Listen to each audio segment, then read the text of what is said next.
एक बार की बात है, एक दयालु राजा ने एक लोहार की दुर्दशा देखकर उसको चंदन का बगीचा उपहार में दे दिया।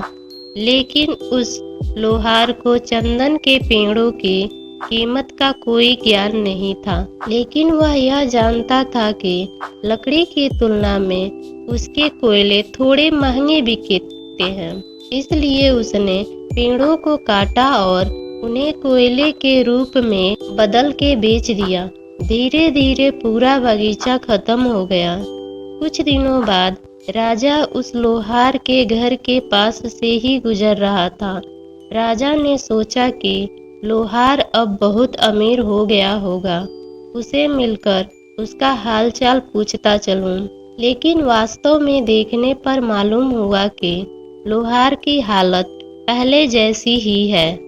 राजा को आश्चर्य हुआ। राजा को लोहार ने बगीचे के साथ क्या किया उसका पता चला। राजा को लोहार की अज्ञानता से दुख हुआ। राजा ने लोहार से पूछा, क्या तुम्हारे पास उन पेड़ों का कोई हिस्सा बचा है? तब लोहार ने कुल्हाड़ी का लकड़ी राजा को दिखाया। राजा ने उस चंदन की लकड़ी को लेकर लोहार को एक चंदन के व्यापारी के पास भेजा। लोहार को उस एक छोटे से टुकड़े के लिए बहुत सारा पैसा मिला। लोहार को अपनी गलती का एहसास हुआ तो वो बहुत रोया। उसने राजा को एक और बगीचा देने की विनती की। ऐसा तोहफा बार बार नहीं मिलता, कह के राजा ने उसे मना कर दिया। अब इस कहानी को हम अपने जीवन के साथ जोड़कर देखते हैं। दोस्तों, हमारी जिंदगी भी उसी लोहार की तरह है। हमें अपने जीवन का महत्व जीवन के अंतिम सांसों में ही समझ आता है।